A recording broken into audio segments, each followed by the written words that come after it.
Команду T-Gamer. Напоминаю, это ивент шоу-матч 8 на 8. T-Gamer против всех. За T-Gamer играют вот эти люди, а против T-Gamer играют игроки бывшей сборной Украины и всяческих именитых команд вроде Identity, Заря и АТФ. По-моему, никого не забыл.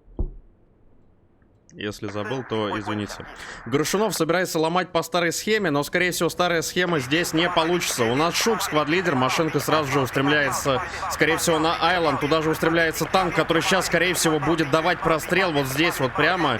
Прострел уже какой-то есть, это какие-то ракеты. Прострел от танка не успешен. Шук на машинке уворачивается от всего, что только можно, дает распаковку. Начало положено, но тут же нейт-спам встречает команду T-Gamer. БТР у нас контролирует мосты. Еще одна машинка идет в объезд с обеих сторон. Где БТР противников, мы пока не знаем.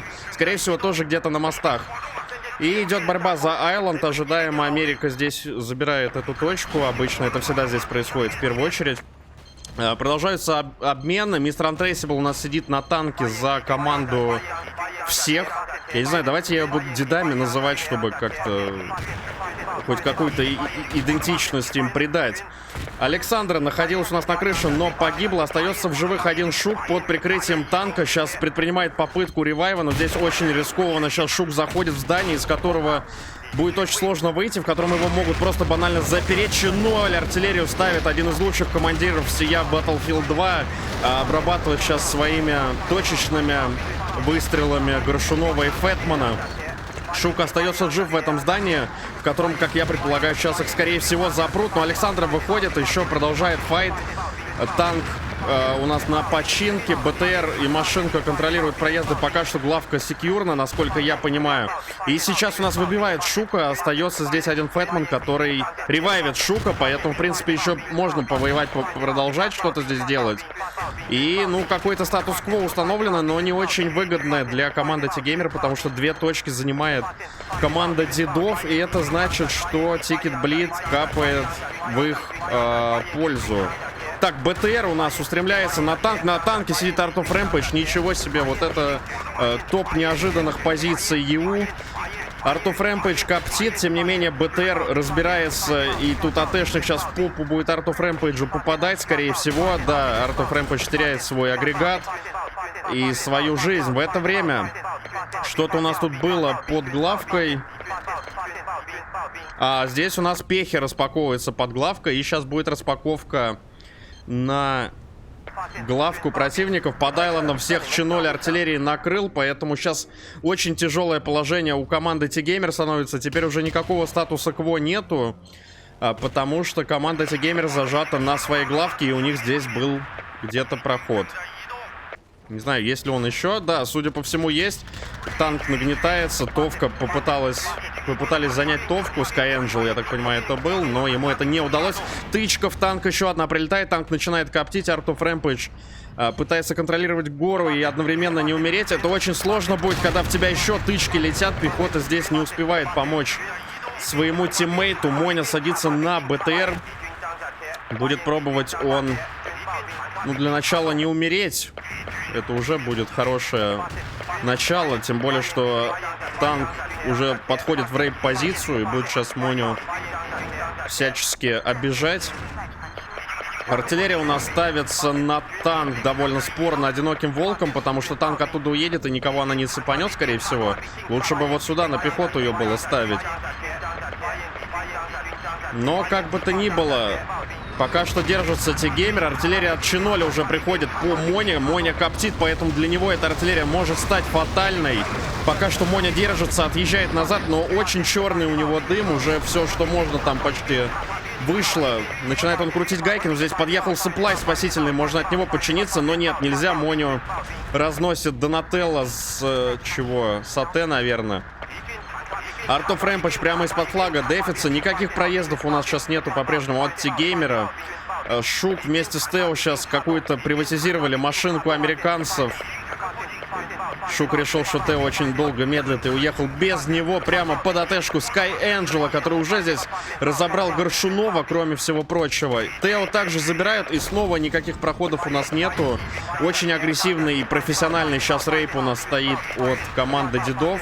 Контролируется и гора, и подъезды к флагу. Сейчас еще остается только артиллерию повзрывать, чтобы совсем все плохо стало у команды T-Gamer. Тут же можно сифоры накидать. Возможно, там уже кто-то бежит даже с ними. Нет, пока никто не бежит. Пока что хотят порейпить своих оппонентов. Деды. Машинка у нас пыталась проехать, но здесь ее, я так понимаю, проконтролировал мистер Untraceable. Да, так и есть. И зажаты на главке T-Gamer. Все еще очень плохо все. Но хотя бы танк у них не украли. Это уже дает какое-никакое на преимущество. Можно попробовать как-то объехать по вот этой горке. Но здесь, конечно, Антрасябл будет все это встречать. Моня дает вкусный попешник, пендель по вражескому БТРу. Но он по-прежнему живет. Дает здесь распаковку. Это, кстати говоря, Марки. С него выходят АТшники. Марки начинает крутить гайки своего драндулета. Александра довольно хорошо здесь подходила, но ее встречает Sky Angel. Не дает Sky Angel подойти к БТРу. Снова артиллерия стоит на танк. Ну, в принципе, сапплай снесли. Это довольно неплохо. Но сейчас, скорее всего, новый прибудет сразу, как артиллерия пройдет. Так, и у нас, смотрите, у нас вообще круговую оборону уже вынужден занимать T-Gamer, потому что уже сверху на них сваливается пехота. Уже даже под точку заходит какой-то робкий АТшник. Сейчас чуть не случился угон танка, но Art of Rampage жестко это контролирует и не дает этого сделать. Тем не менее, Art of Rampage, посмотрите, вынужден вот в этом бункере быть зажатым. Если бы там двери были открыты, он бы вообще, наверное, в шахту уехал, потому что очень-очень все это страшно. И не будем его судить. Это действительно тяжелое положение на этой карте. Тикеты неумолимо капают. Art of Rampage нащупывает Untraceable. Сейчас надо забирать Untraceable. Да, конечно, Art of Rampage делает этот минус вместе с АТшником. Тео помогал ему. Хороший минус. Сейчас есть шанс хороший выбраться из тисков. Но надо артиллерии действительно попробовать накрыть вот эту вот всю процессию. Одинокий волк это делает. Sky Angel пошел. Александра тоже на всякий случай улетела, чтобы не расслаблялась. Но все еще живет, я так понимаю, сквад-лидер у нас. Очень хорошо он контролирует артиллерию, и с него продолжают идти распаковки. Но, тем не менее, машинка у нас прорвалась какая-то сюда. Но здесь Марки контролирует подъезды. Сейчас кто победит, Тео или Марки? В принципе, скорее всего, сейчас обоюдный размен будет, да. Марки остается жив без БТР, но мы помним, что он сквад-лидер, поэтому он может здесь еще дать распаковку. Но, тем не менее, БТР появится еще не скоро, и либо подвозить придется его для Марки, либо я не знаю, что делать. В это же время наступление идет со стороны его команды. Здесь T-Gamer отмахиваются, и вообще Шук с Горшуновым показывают профессиональные техники Супер Инфантри Карканда и гранатным нейт-спамом просто все аннигилирует. И отличный шанс для T-Gamer, чтобы что-то предпринять. Машинка у нас с Тео прибыла на главку. Вот это сейчас, конечно, Тео очень плохо сделал, что сел за пулемет из машинки. Сейчас еще БТР приедет. А что, нет информации у БТР, что происходит? Но, тем не менее, Фэтмана сейчас здесь отполируют, и проезд будет на этом завершен. Тео надо было выходить из машинки. Это, конечно, была большая-большая ошибка. И на этом проезд закончен, но идет еще один, но он уже будет прямо на БТР выезжать. И Шук... Нет, посмотрите, проскакивает Шук мимо БТР, но там еще ДПВ стоит на контроле. Тычка есть по БТРу со стороны Александра. Еще толстячок выходит, хорошо. БТР забран, но, к сожалению, Шук тоже забран. Посмотрите, Ч0, как хорошо на машинке здесь занял позицию командир. Для того, чтобы никто ни в коем случае не проехал. Ч0 молодец. Ну, кто бы сомневался, в принципе, с его-то опытом. Но, тем не менее, очень-очень интересная позиция для командира. Но не расслабляются T-Gamer, они предпринимают контратаку под Айленд. Продолжают пытаться воспользоваться временным преимуществом, выйти из зажима. Ой, как вкусно Untraceable получает прямо в лицо своего танка. Art of Rampage здесь хорошо работает, но вот у сквада пехотного большие проблемы. Их в 2 пулемета на сок и Sky Angel встречают. Вот это интересная тактика, конечно. Ну, Art of Rampage остается один, его в скваде нету, на него, я так понимаю, дропать ничего не будут. А так бы с него можно было еще пехотой повыходить. Но что-то горит главка, потому что тут артиллерия прямо по точку стоит. Сейчас Грушунов вообще улетит, наверное. Нет, Грушунов спасается. Так, и дымящаяся машинка устремляется в бой, но шансов доехать у нее, конечно, маловато. С таким запасом здоровья, тем более. Но, тем не менее, других машинок Китайская Республика не поставила. Приходится использовать то, что дают. И врывается, тем не менее, пехотный сквад здесь выходит на распаковку. Видимо, ожидали, откуда выходить. Носок ожидал. И под стволом, и доработкой по Александре забирает троих и показывает скилл.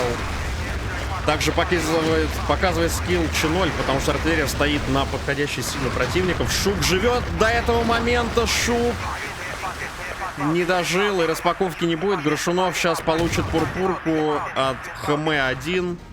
Да, так и получается. И Рампак 1 снова остается. Но почему на Рампага бы не скинуть сквад? Неужели там по цифрам ничего не получается? По идее можно. Вон он по цифрам после Мони сразу. Да, пустите его в сквад, пусть он зайдет.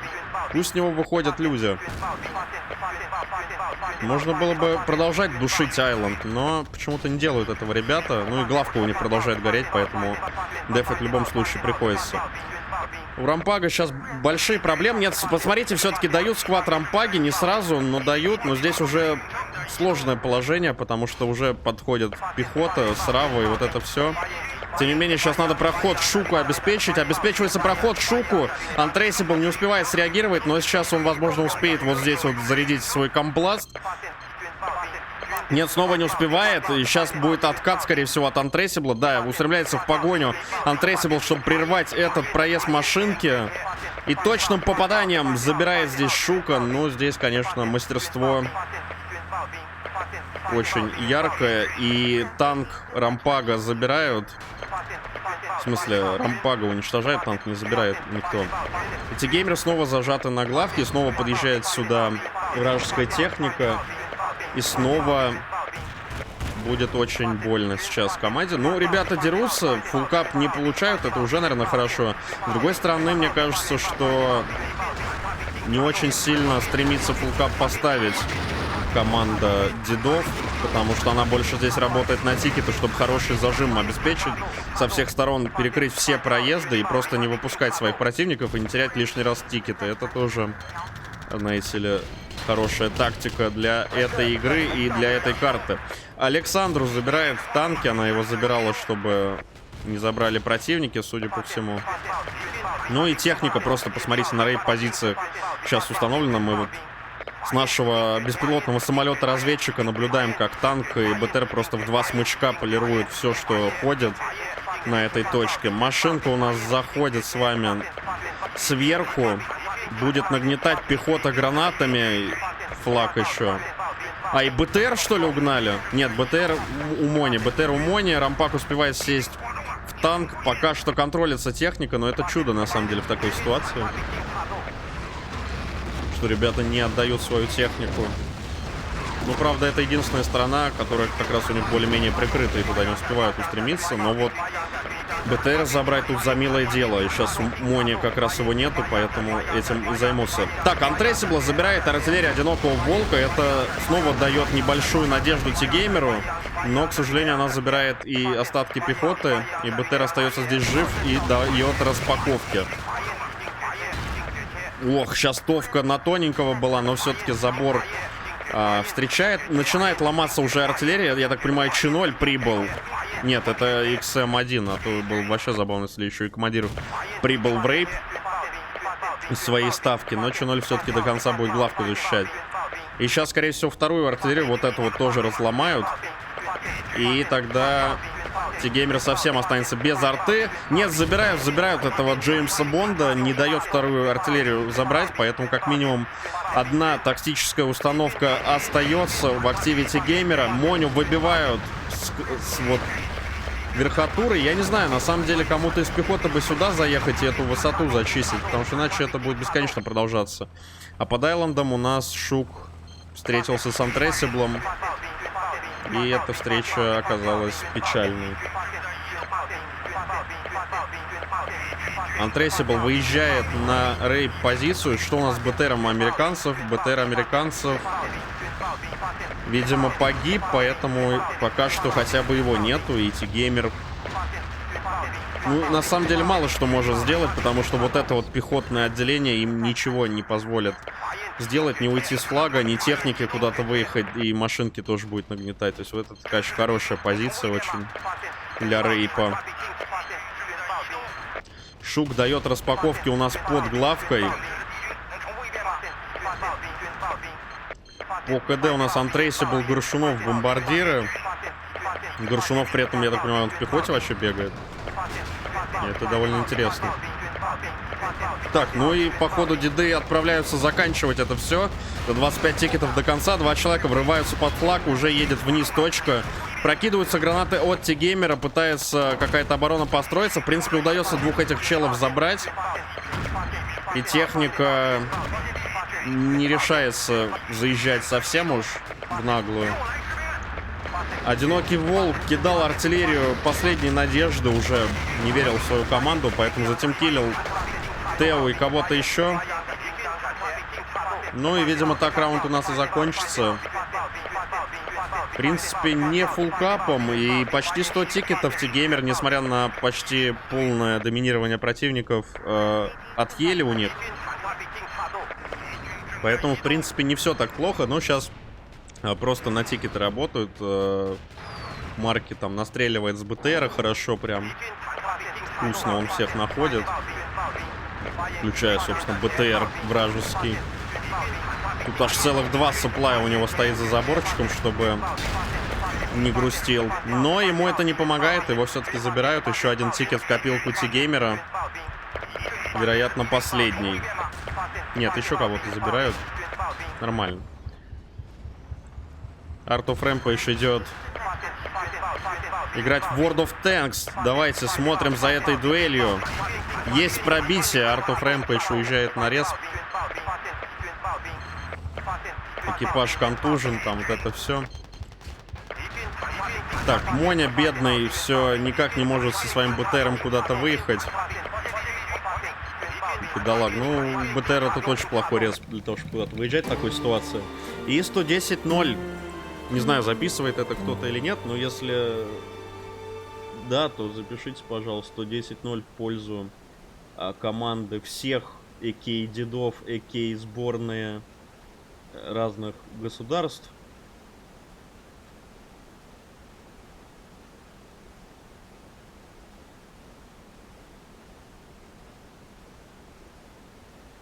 Посмотрите, какая потрясающая заставочка на Фуше. Мне кажется, заставка на Фуше — это лучшая часть Фуше, потому что сама карта, ну, по крайней мере, маленькая, довольно специфичная. Так, по счету у нас Горшунов, как я говорил, бомбардир и 2 технаря. Танкист и БТРщик. Тут у нас БТРщик, танкист и носок. Ну, в принципе, носок он сам себе танкист. Переходим во второй раунд. Будем мы смотреть теперь за вот эту замечательную команду. Посмотрим на тактики, которые нам демонстрируют опытные ветераны. Все-таки игроки T-Gamer тоже довольно опытные, но тем не менее они... Суммарный стаж в Battlefield 2 у них гораздо-гораздо меньше, чем вот у этой команды. Так, здесь у нас Слейс, сквад-лидер. То же самое, машинка устремляется на Айленд. Вторая сразу же хороший респ с XM1 на борту едет в объезд на дамбу. Skyangel выходит с пулеметом. Сейчас будет бесконечный нейт-спам.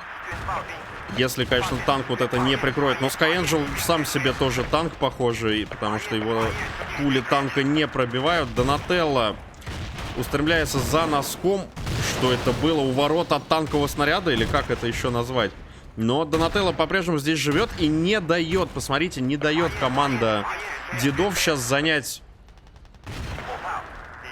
Айленд противником. И, по сути, сейчас будут пытаться поднять Айланд самостоятельно, но артиллерия установлена здесь от Чиноля. Распаковка продолжается у американцев.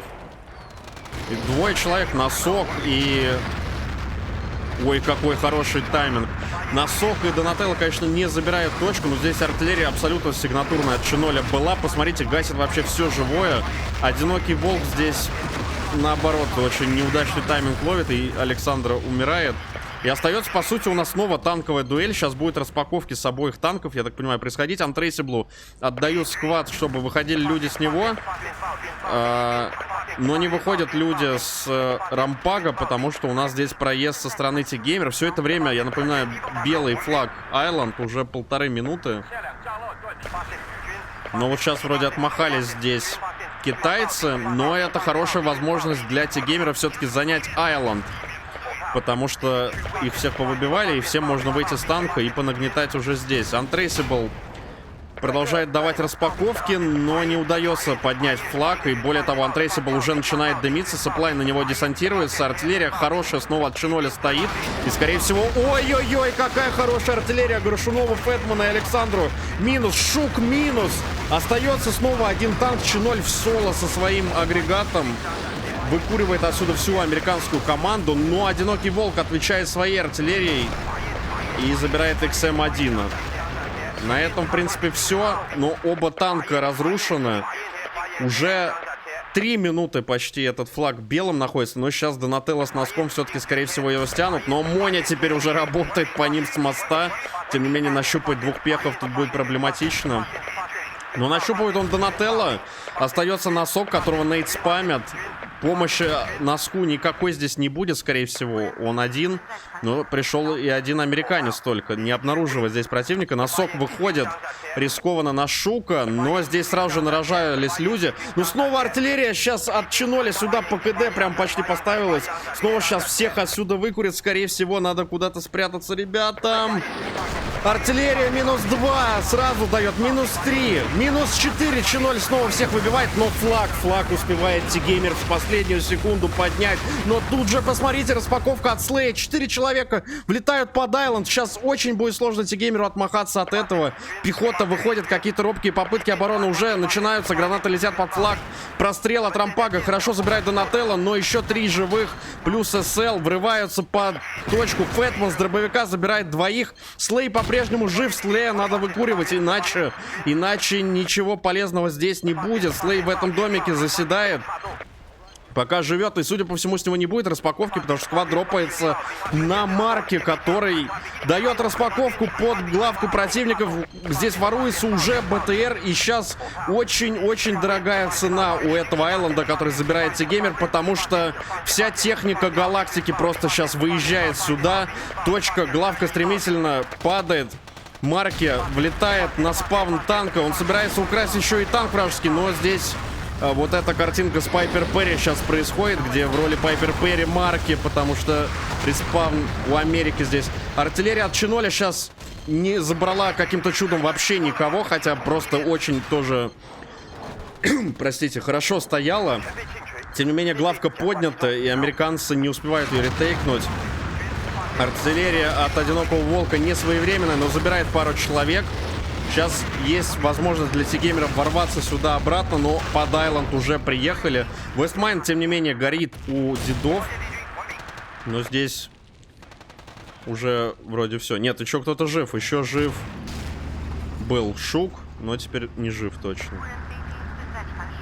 Дерзкая контратака была от T-Gamer, но практически сразу же она перемещается на их главку. Посмотрите, T-Gamer очень бодро сейчас расшатывает дедов.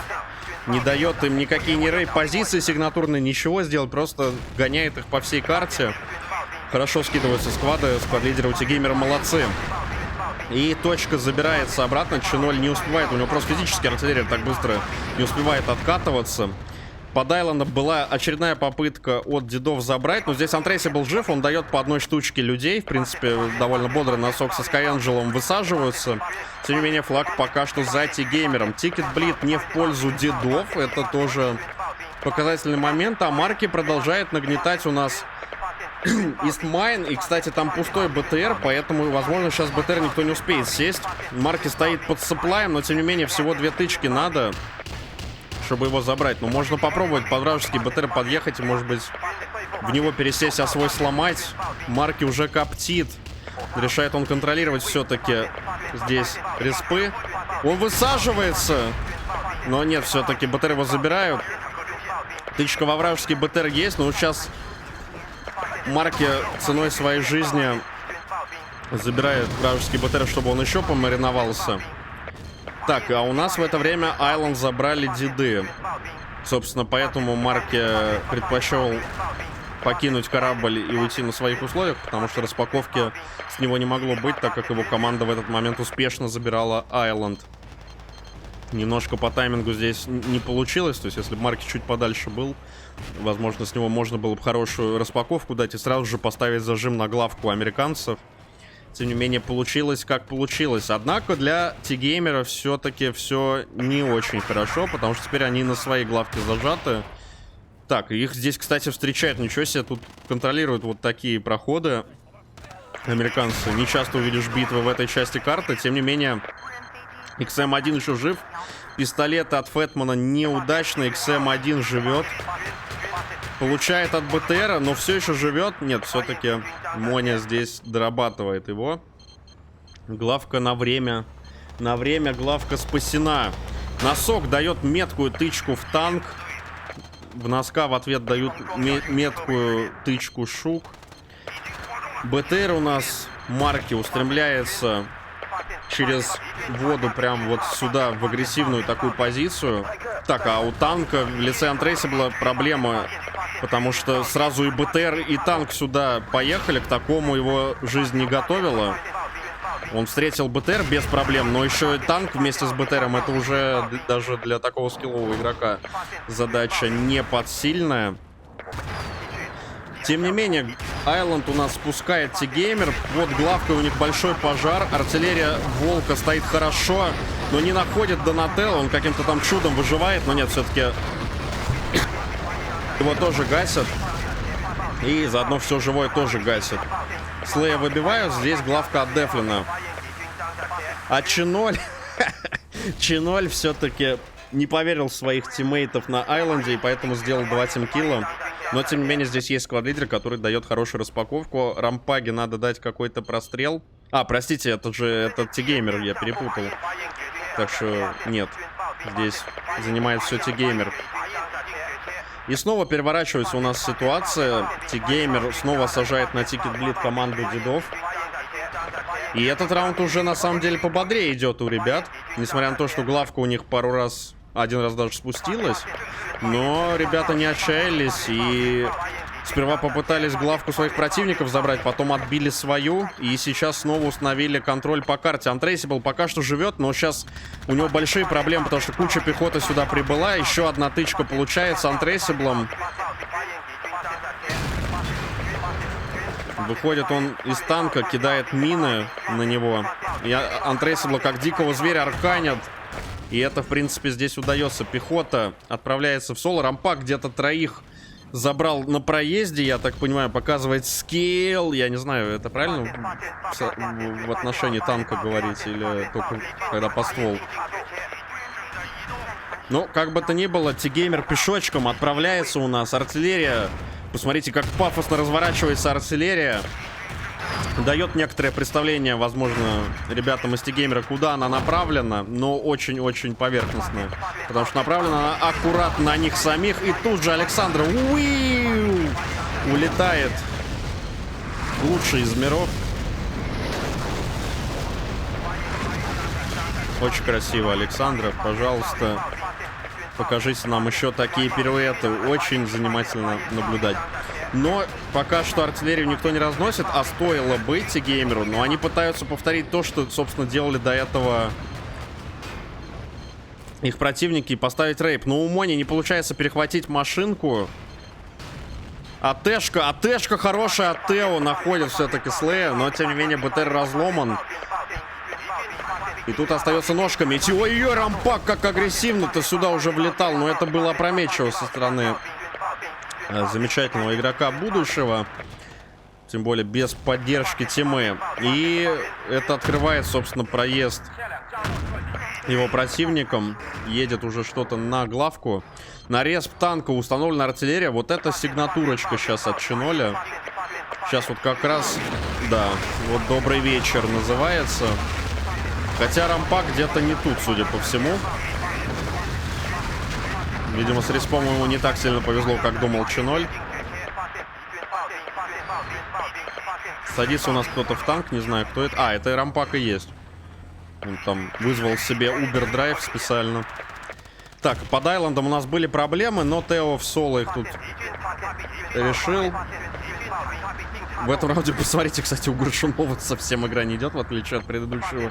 Видимо, с эмками. Нашему главному пурпурщику все-таки не так сладко, как с калашом. Так, у T-Геймера распаковка идет на горе. В принципе, похожая ситуация. Это что? Танк забрали! Танк забирают у дедов! Посмотрите, какая хорошая тэшка от Александра. Забирает Untraceable, но не его танк. И в два танка Тео и Рампак въезжают во флаг.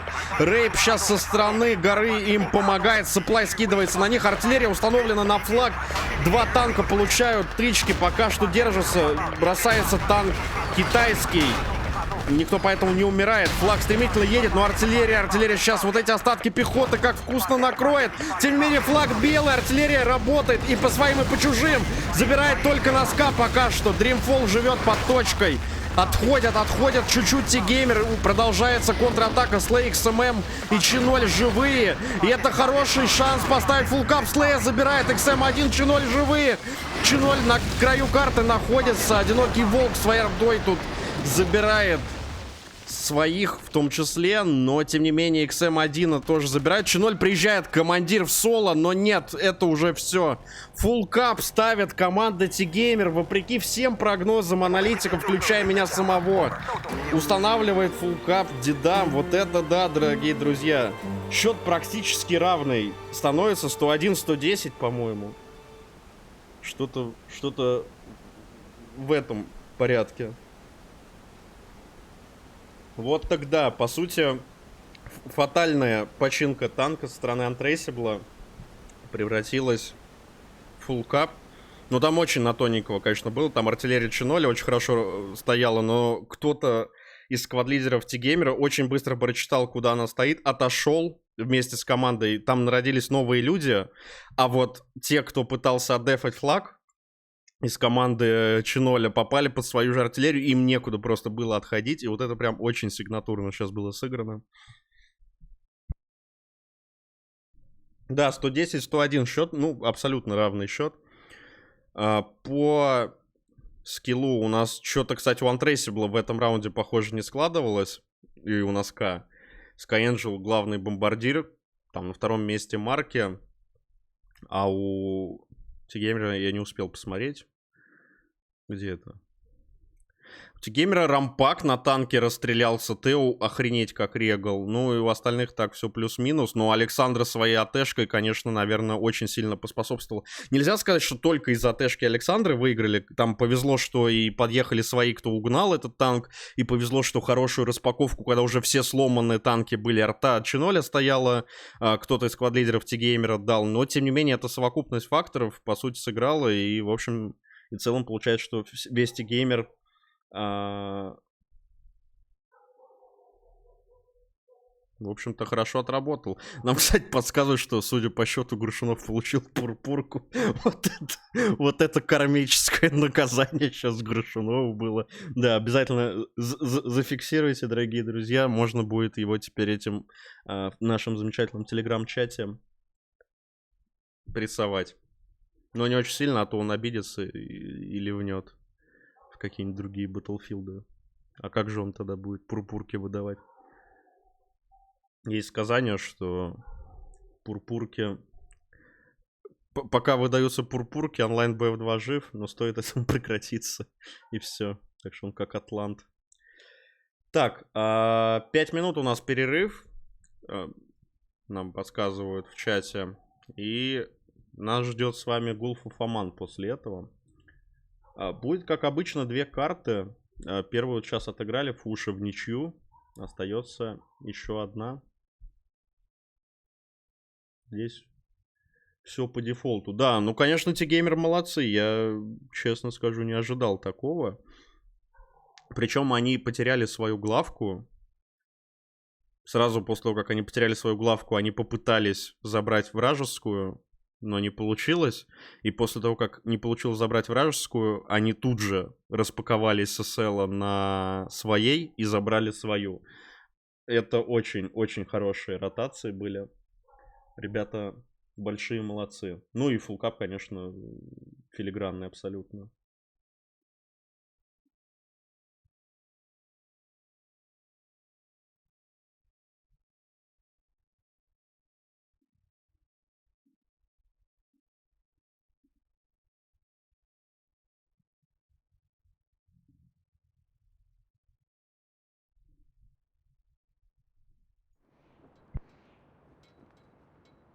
I don't care, I'm still free.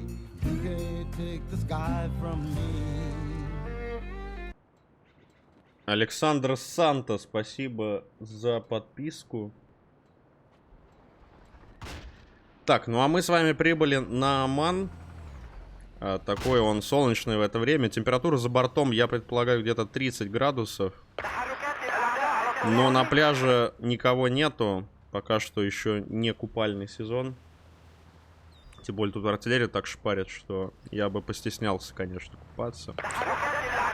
Что эта карта у нас из себя представляет? Это такое своего рода поле с двумя захватываемыми главками и двумя белыми флагами. У каждой из сторон есть по танку и по две машинки. Соответственно, две машинки у нас будут вот здесь вот по левой стороне и по правой пытаться проезжать.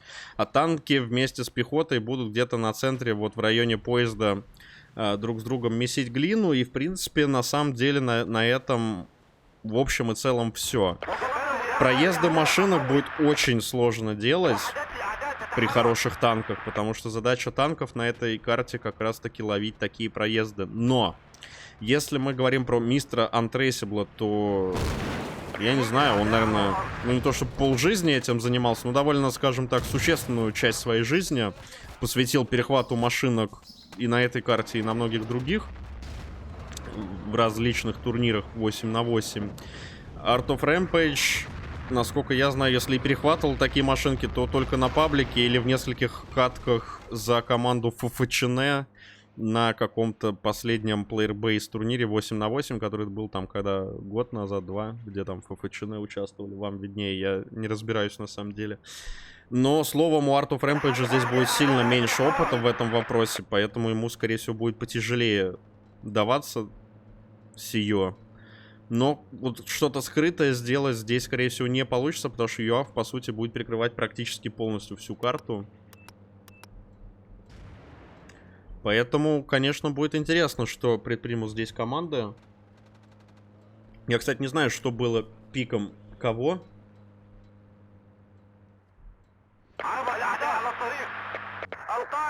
И вообще, был ли пик чего-то от кого-то, или просто коллегиально решили эти две карты играть, не знаю.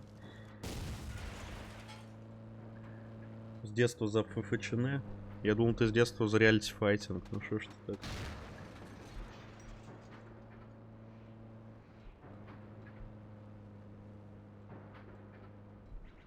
Так, посмотрим, что еще в чате пишут. Скрин Пурпурка Горшунова, да. Долби, арта, гол. Ну тут за T-Gamer на самом деле топят в чате. Оно и понятно. Потому что основная масса анонсов была дана в чатах T-Gamer. Чиноли колдун.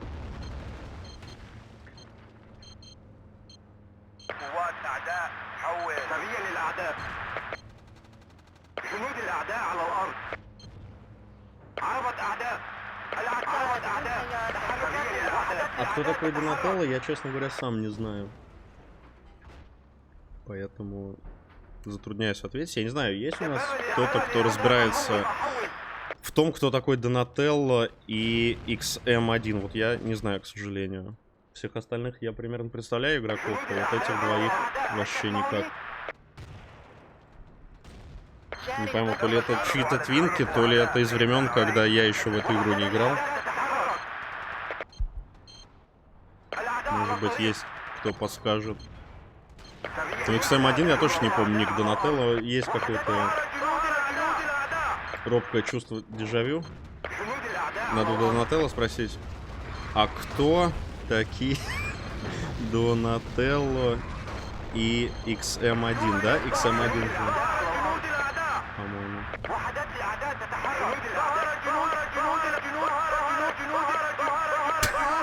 Но тут ченнель слишком агрессивно спотит, поэтому, скорее всего, никто не увидит. Да и все живые.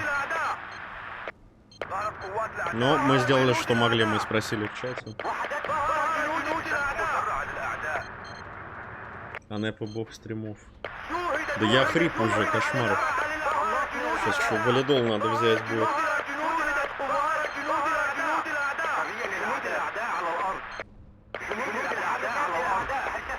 Так, и это рестарт. И лайв пишет Слей.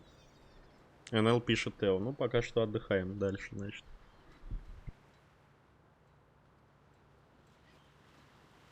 Шук, я так понимаю, у нас АФК.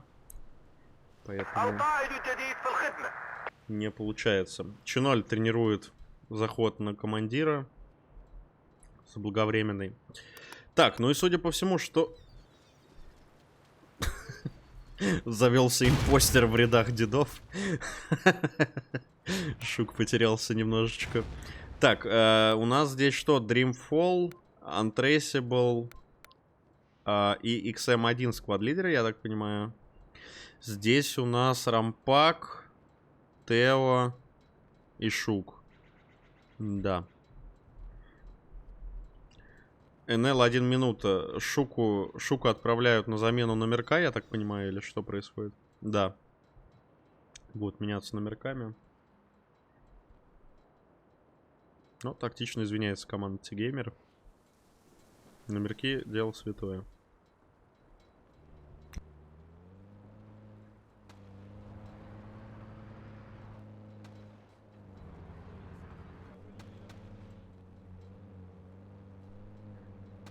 Так, а давайте мы, наверное, за американскую сторону здесь посмотрим вообще.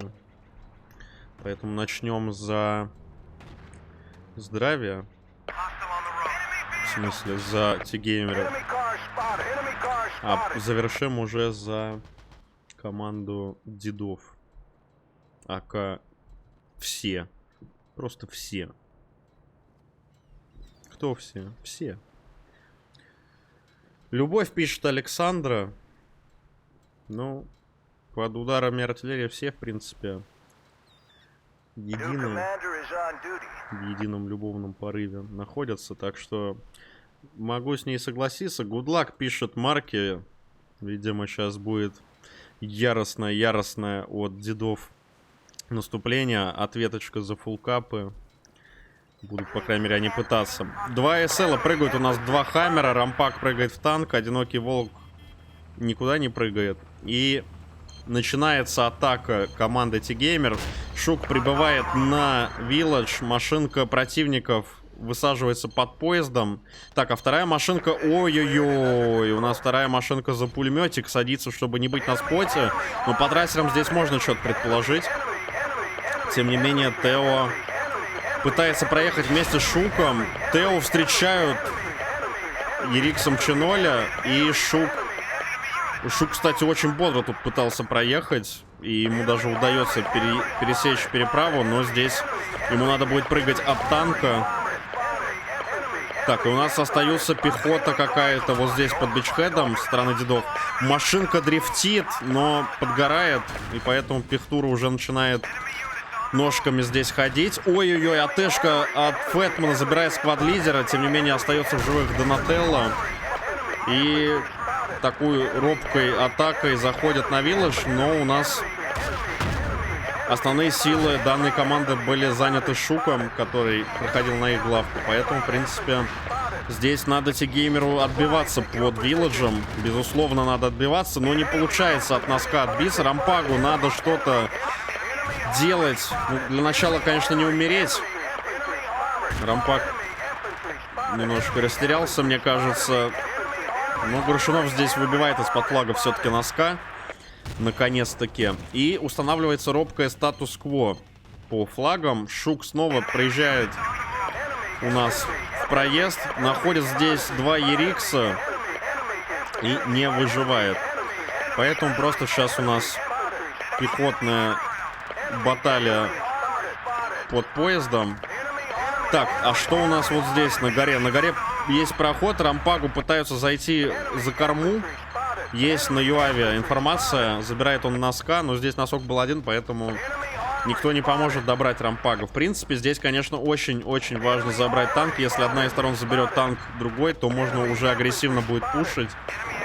Пока что танк Дедов в очень большом сейве находится, чтобы, во-первых, и проезды ловить, и не получить здесь на поездах. Пытаются инициативу пехотой Деды здесь забрать. И, в принципе, сейчас SkyAngel, делая -3, где? Вот здесь? Нет, где-то по центру он делал -3 с водника. Это удается сделать. T-Gamer сейчас выходит по одному с респов. Хотя им противостоит всего 1 человек. И кто это? SkyAngel все? Нет, это носок опять был. А где SkyAngel, я, честно говоря, не знаю. Но про Шука точно здесь есть информация. Он с Горшуновым пытается проходить. Их встречают гранатами. Находят здесь Шука. Находят еще кого-то. Остается Фэтман. И его также забирают. Вилледж у нас в связи с этим абсолютно открыт. Распаковка идет под бичхедом. Видим, что командира здесь нашли. Нету сейчас информации у T-Gamer под передвижением своих противников. А в это время уже и под Вилледжем есть люди. И под бичхед вот подходят. Так, ну Волку надо включать свою шарманку. Включает Вольф шармарку. Все, инсульт, спасибо, привет. Шармарку. 2 человека остаются живых. Одного здесь забирают. Один, это, я так понимаю, сквад-лидер, находится на отдалении, чтобы давать распаковку. И под Вилледжем ребята тоже отмахиваются. Пока очень равная ситуация. Конечно, атаки... Да хотя я бы не сказал, что атаки у Дедов лучше получаются. Просто они дольше живут здесь. Но до флага им точно так же не удается дойти. Артиллерия от Волка пытается достать сквад-лидера. Сквад-лидер мансит. Такое ощущение, что знает, где каждый выстрел артиллерии будет. Я не знаю, это вообще рандом или их можно как-то считать. Но Донателло здесь находит. Он, по-моему, кстати говоря, не СЛ. У нас продолжается распаковка здесь. Я что-то рано отсюда уехал. Здесь XM1 еще убивает. И где-то сквад-лидер у нас, судя по всему... Не знаю, где. Это XM1 и был сквад-лидером. Все, его здесь больше нету. Untraceable подъехал под поезд в это время. Воспользовался тем, что танк T-Gamer отъезжал на помощь своим. И здесь уже сам как поезд ездит туда-сюда вдоль железки и нагнетает. Под Вилледжем у нас большие проблемы для T-Gamer, потому что значительные силы пехоты сюда прибыли. Артиллерия установлена, но она не факт, что успеет. Плюс здесь есть вот такой замечательный домик, который кто-то и устремляется. Гранаты летят под точку. Флаг, тем не менее, падает. Фэтман воюет здесь. Ой, как хорошо! Фэтман выманил Слея. Пожадничал здесь зачем-то Слей и улетел. Не будет распаковки. Он же у нас сквад-лидер, по-моему. Да, Слей и XM1. И T-Gamer может ретейкать точку, если сюда не поставлена арта Чиноля, которая вроде бы пока что давно не работала и может что-то сделать. Так, Рампагу надо прыгать в танк. Что-то он тут прыгал вокруг него, непонятно зачем. Проход у нас под бичхед осуществляется в данный момент. 3 человека у нас от T-Gamer обороняются. Одинокий Волк, командир пал. 4 пехотинцев здесь. Артиллерия пока что еще не готова. Art of Rampage уже коптит. Выходят здесь на оборону оба сквад-лидера команды T-Gamer. Или Шук уже не сквад-лидер? Нет, вроде все еще сквад-лидер. Удается не подпустить под точку. Но взрывается ЮАФ вместе со SkyAngel. Ценой своей жизни ломал эту игрушку. Так, а Supply ставится на Рампага, а не на ЮАФ. И это странно, потому что теперь они без ЮАВа какое-то время будут. Артиллерия поставлена на Виллаж, но уже не своевременно. Тео в соло забирает двоих. Забирает в соло троих Тео. И сейчас артиллерия Фэтмана как накроет своя же. Но пока только Шука накрыла. И Тео в соло отбивает точку, но это еще не конец, еще не конец. Здесь есть распаковка, врываются прямо под флаг бойцы дедов. Тео дает распаковку в доме, но против гранат такая распаковка не очень хороша. И здесь уже вайпают все пехотные силы. Рампак здесь остается один на танке. Устремляется он под точку. Зачем? Сейчас, если у них сравы, будет очень больно. Но тут сравов нет, тут почему-то есть медики. И это... Не знаю, может, Рампак знал все заранее. Но сквад на него почему-то не скидывается. Дайте сквад Рампагу. Пустите его в себя. Пусть с него выйдут люди и заберут этот Виллаж несчастный. Но вместо этого Рампак вынужден перестреливаться с каким-то пехом. И флаг белый. И дается сейчас время хорошее на подъезд дедам. Не знаю, почему сейчас было не зайти Рампагу. Подъезжает уже машинка. Машинка T-Gamer тоже проезжает, но не с удачного конца. Потому что, я так понимаю, Ч0 здесь или кто это? Нет, XM1 с пулеметика стоит, настреливает по ним. Артиллерия установлена хорошо на подъезжающую пехоту. Но Ч0-евская артиллерия тоже уже здесь стоит. Тео, куда ж ты побежал? А, все, артиллерия прошла, нормально все. Тео пытался забрать машинку, но не удалось. И Тео прожимает самоустранение. Точка забрана, но надо дефать бичхед. Александра прям на этой машинке поедет, а типа... Чтоб КД не портить или что? Нет, пробовать она за пулеметик будет садиться, но... Попробует на вкус она только Ерикс. T-Gamer практически в полном составе здесь обороняется. В то же время танк сломали у нас, и поэтому танк дедов спокойно въезжает под Виллаж.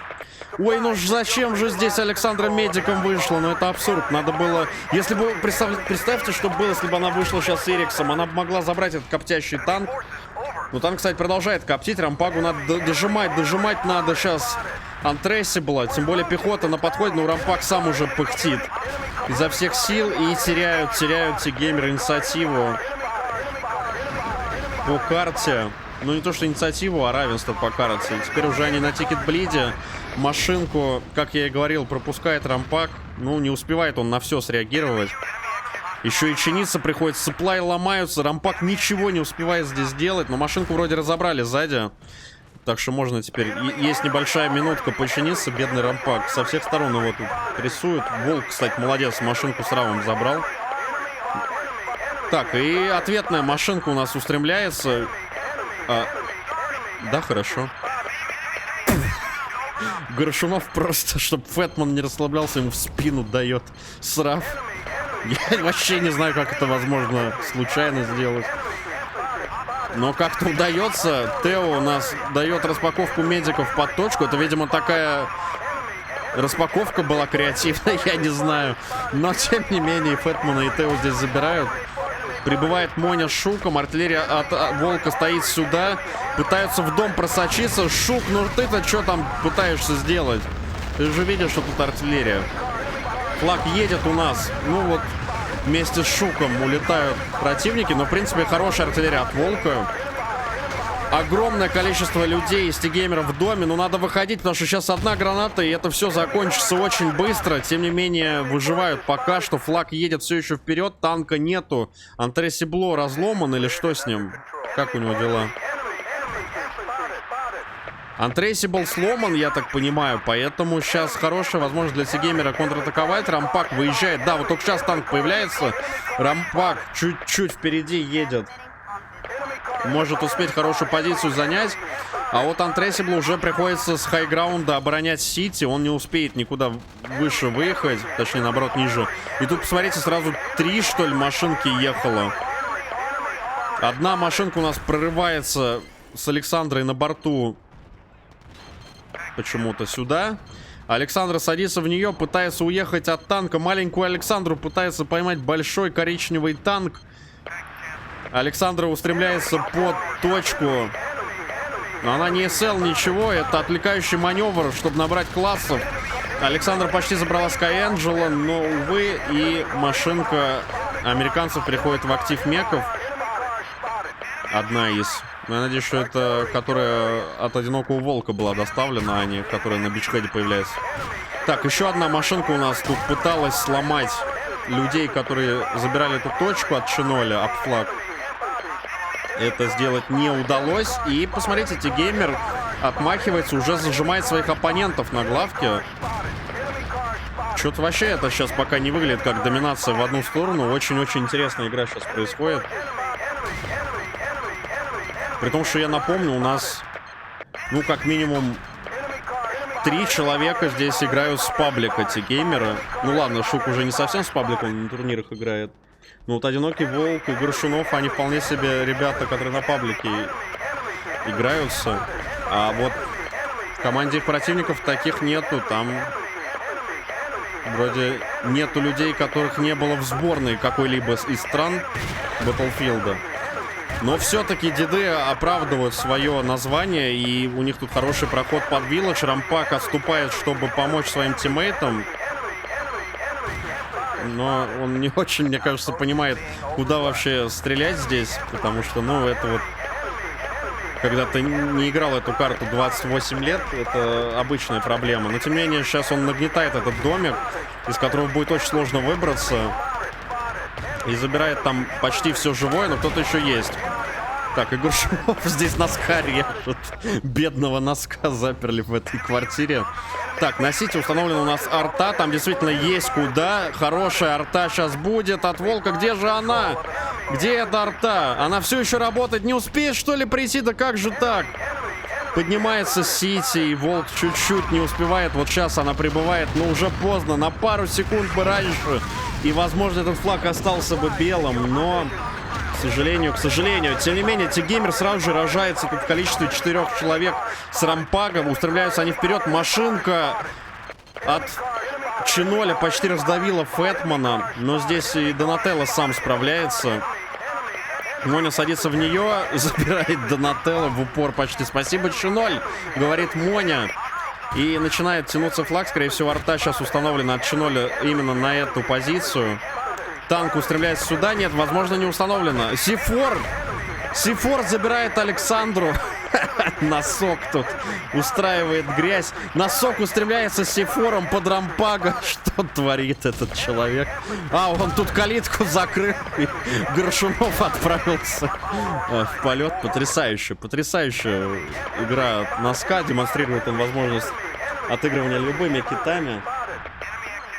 Так, ну Рампага здесь позиция похуже, потому что он прямо на проезде. И сейчас его, если АТшками разбирают, что, собственно, и произошло. Фэтман, Горшунов, оставшиеся в живых, но Чиноль здесь забирает Горшунова.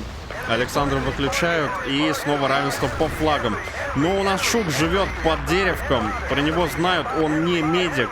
Нужна срочная распаковка Шука, чтобы делать грязь. Фэтман выходит, но очень уже не своевременно, к сожалению. Ничего не успевается сделать. Вот эта артиллерия, скорее всего, никого не найдет, которая волком поставлена. Хотя, в принципе, по танку может чуть поработать, продамажить его дополнительно. Тычка есть от Александры по танку. Горшунов попал в дом, я так понял, и умер. Так, и машина у нас проезжает под Бичхед одна, а вторая под Village. Рампак пытается перехватить вот эту, и удается. Молодец, Рампак забирает здесь XM1.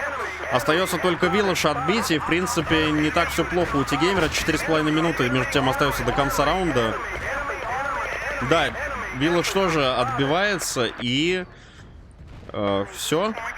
Атака остановлена. Ну, тут пара человек еще есть наверху, но в целом сейчас, мне кажется, Untraceable даже слишком уверенно сюда запрыгивает.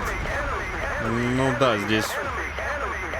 Ладно бы, если твоя пехота доминирует вот здесь вот на пригорочке, а здесь пехоту всю разобрали, Untraceable уехал под поезд и героически погиб. Так, Александру сейчас заберет артиллерия, возможно. Да, до свидания. Уи, Александр снова нам показывает акробатические чудеса. Спасибо, Волк, за то, что гнешь так Александру. Это потрясающе. У нас тут и Горшунов, правда, показан, но Горшунов от Сифора, она не от артиллерии, так что Александр у нас главное по полетам на артиллерии в этой катке. Рампак начинает чиниться, но очень опять опасная позиция. Сапплай доставляется ему, главное, чтобы на голову не приземлился, а то будет очень неловко. Можно сесть теперь, да, все хорошо у Рампага. Сити забелился, но здесь всех выбили, поэтому Рампак сейчас будет давать распаковки и пытаться прострелить. Надо через забор, да-да-да, все верно. Рампак нащупывает чью-то тушку, но аптечки там съедаются, флаг забирается. И вот сейчас Рампага будет зажимать, арканят зверя. Хотя Untraceable тут тоже получил.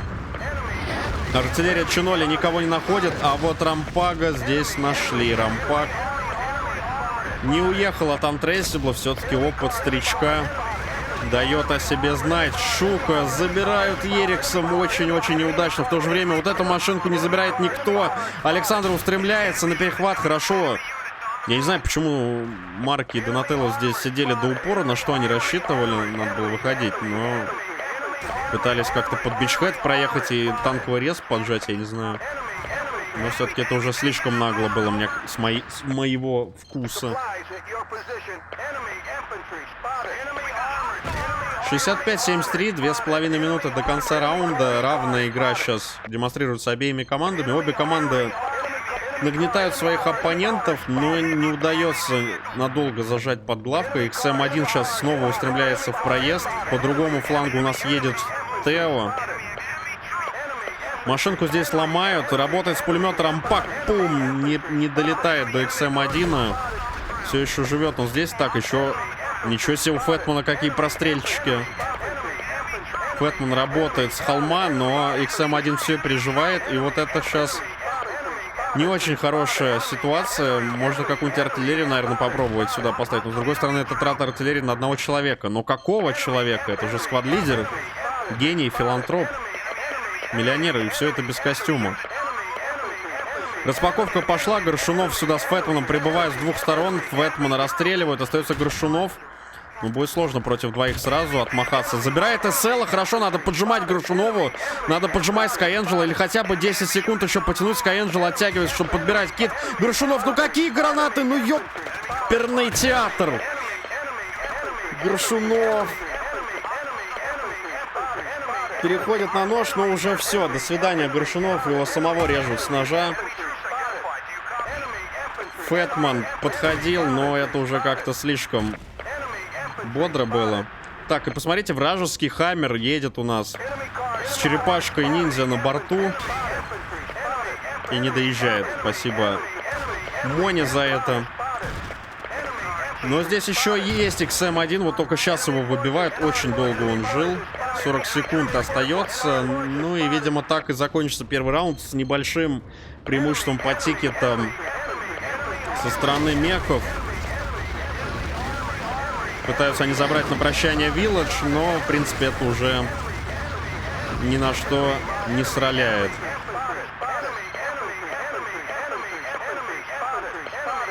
Ну, правда, несколько дополнительных тикетов они успеют скушать. 13 секунд. Untraceable входит в раш. Начинает настреливать уже издали. Танку здесь больно. Но вот если бы это произошло на несколько минут раньше, все могло бы печально закончиться для Тигеймера. Но это произошло сейчас, поэтому кому какое дело. 67-44 в пользу старичков. Там суммарное преимущество что-то 30 тикетов где-то получается. Плюс-минус. Очень-очень невыразительное, я бы сказал.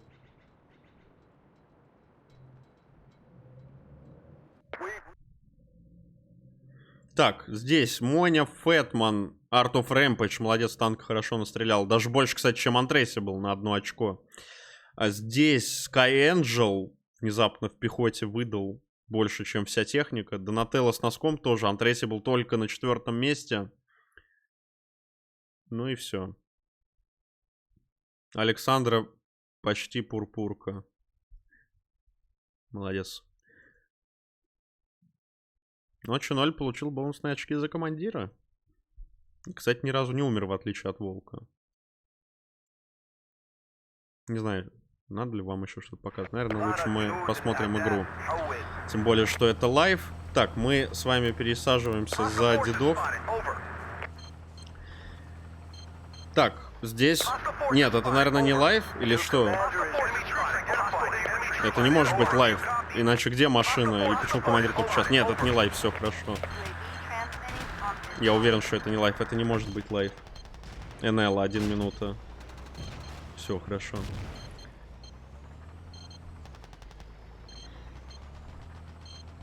Если бы это был лайв, это было бы очень плохо сейчас для дедов. Но это не лайв, поэтому все хорошо. 145-177 счет в пользу дедов. Спасибо большое, замечательное уфо. Как будто дымка от танка осталась после завершения раунда. Ну, неважно. Виабильная Александра снова сообщает об этом в чате. Со стороны дедов что-то пока нет подтверждения.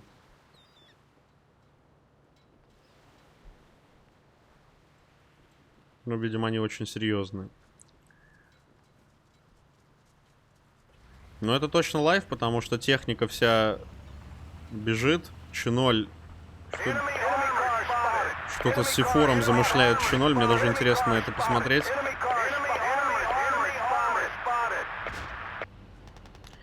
Распаковка основная у нас под Вилладжем. СЛ проезжает дальше на Construction. Юава почему-то нет от Ч0. Вот только сейчас устанавливается. Ну, видимо, это база. Я все-таки не настолько опытный. Горку занимает T-Gamer. Village занимается без каких-либо проблем. Так, и что, пропускаю сквад-лидера? Нет, не пропускаю. Здесь не удается ничего сделать. Перехватывают его. Но в целом чат синий. Только сейчас поднимается Сити у меков. Никакого не удается занять поезда им. Так, ну-ка, ну-ка. Я хочу посмотреть на это. Что здесь происходит?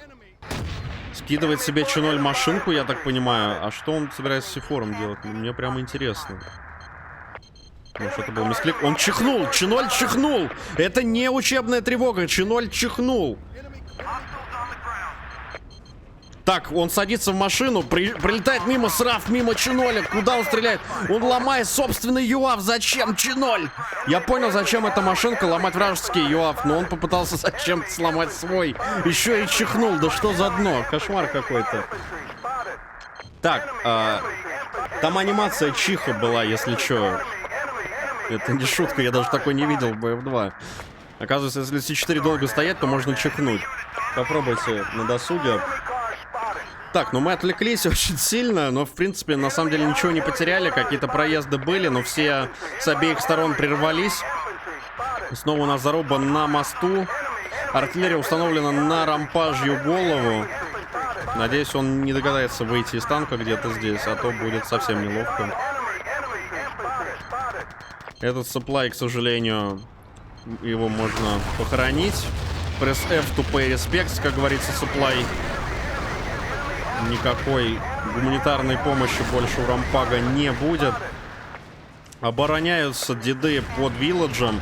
Ух ты, здесь 4 человека распаковываются у T-Геймера. Но деды продолжают оборону, хотя тают деды. Остается Untraceable, который вообще-то должен быть в танке, но переходит на дробовик. Работает Untraceable своим скиллом, но против лома, как говорится, нет приема. Виллаж стремительно падает, артиллерия не успевает никуда, и Виллаж теряется. Но в это время у нас под главкой большие проблемы у T-Геймера. Она уже поднялась. Как-то пропустил командир T-Геймера, видимо, 5 человек здесь. И... ну, довольно прохладный обмен, на самом деле, Вилладжа на свою главку. Получается, для T-Геймера. Здесь кто-то еще живет, это Волк, я так понимаю. Против Носка. Нет, это Моня. Что там вообще происходит? Нет, здесь вроде даже распаковка. Или что, я не понимаю. Ну, какие-то есть еще силы. Пытаются отжать свою главку. Всех забирают здесь T-Геймер. Есть возможность попытаться хотя бы забрать главку. Танку надо куда-то уезжать отсюда. Сейчас же без танка останетесь, ребята. Но рампак здесь дорабатывает по всем. Остается в живых. Артиллерия установлена на Construction. А здесь уже некого убивать, потому что все и так трупы. Но Моня дает распаковку. Бежит у нас какой-то отчаянный медик прям по точкам. Вот здесь распаковка Донателло, Слея прямо им в спину. Рампак подъезжает помочь своей теме. И из-под Юава пытается он что-то сделать. Но тут у Носка очень удачный рез для того, чтобы все это прекращать. Арканят Рампага. Рампак уворачивается от АТшки. Еще одной. Есть возможность отъехать у него. На сети никого нету. Есть сапплай спасительный. Вылезает он починиться, но вот это сейчас не надо было делать. Благо, Supply делает то же самое с той же скоростью. Рампак коптит, но еще одну АТшку он, скорее всего, не переживет. Пытается на опережение Дримфола забрать. Дримфол не попадает АТшкой. Рампак хорошо уворачивается, как Нео из Матрицы просто. Но Вилледж забирает у нас деды под констракшеном. Все хорошо для T-геймеров, все восстанавливается, статус-кво. Остается один Марки здесь. На него скидывается сквад. Нет, не один уже Марки, уже Черепашка-ниндзя. Черепашка-ниндзя садится в водник и начинает здесь пылесосить всех. Распаковка от дедов продолжается под главку. Untraceable забирает здесь, пытается забрать Рампага, но не удается это сделать. Рампага с двух сторон лечат два сапплая, просто наяривают ему два смычка. И Рампаг пытается теперь уже сам догнать Untraceable. Говорит, это не вас заперли. В смысле, это не меня заперли с вами, это вас заперли со мной. Но Untraceable уже убежал за поезд. И, судя по всему, сквозь поезд получил. Что творит Рампаг? Через поезд забирает каким-то образом. Где это? Снизу здесь? Вот так, что ли? Или как? Я даже не понимаю. Вот здесь, может быть. Попадает он по Untraceable, не дает ему никуда уехать. Минус танк, но у нас снова забрана главка. По флагам преимущество за дедами.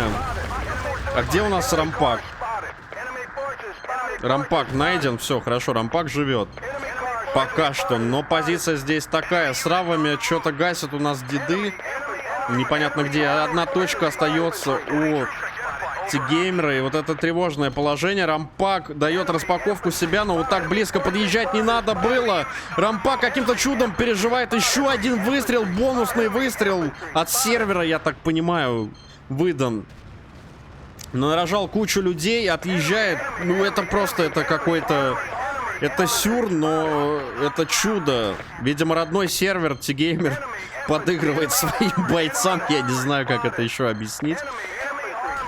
Рампаг продолжает, разворачивается, просто теперь бьет по Untraceable. Но здесь у нас арта от Чиноли. Успеет ли она забрать вот этих лежунов?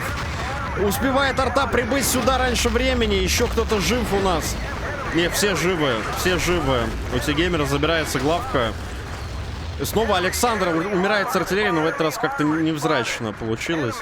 Печально. Но в то же время Рампага здесь пытаются загнать в угол. С двух сторон его уже с равами пытаются встретить. Он, кстати, выбил, судя по всему, при помощи своих тиммейтов Untraceable. Маркис водника где-то забирает 4 человек. У нас, видимо, под главкой Рампаг ломается в танке. Теперь уже не будет здесь спасительного танка, который поможет защитить главку. Волку нужно срочно ставить арту вот сюда, если она еще не поставлена. Потому что снова сейчас главка поедет вниз, но арты нету, судя по всему. Я не слышу работу арты. Арта от Чиноли сюда же ставится.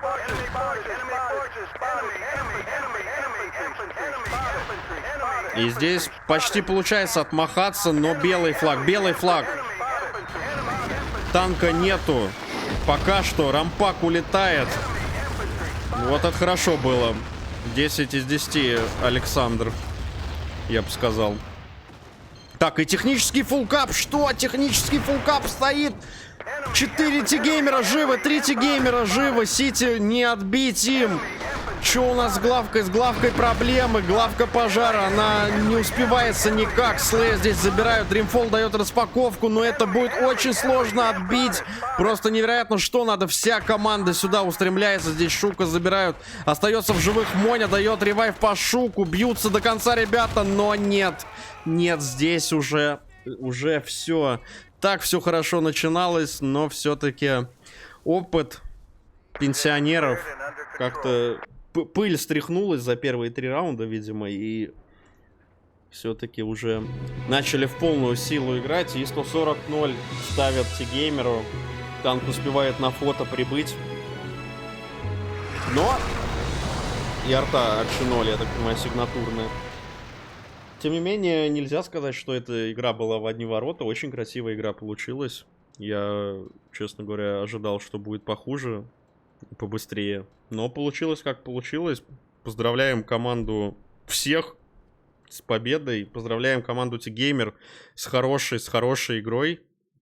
Первой игрой в таком составе. Ну, я, кстати, не знаю, играли ли в таком составе деды. Я думаю, что за все годы, которые они пробовали в BF2, наверняка такое случалось. У T-Gamer точно это первая игра в таком составе. И ребята показали себя более чем достойно. Я бы даже посмотрел еще какой-нибудь матч в тех же составах. Мне кажется, было бы очень интересно на других картах понаблюдать. Рампак, посмотрите, очень был полезен сейчас для команды T-Gamer. У всех остальных, судя по всему, хуже игра шла. SkyAngel снова главный бомбардир у команды всех. Опять-таки, не будучи в технике. Там еще марки какие-то абсолютно читерские. -4 делал сводника 2 раза подряд.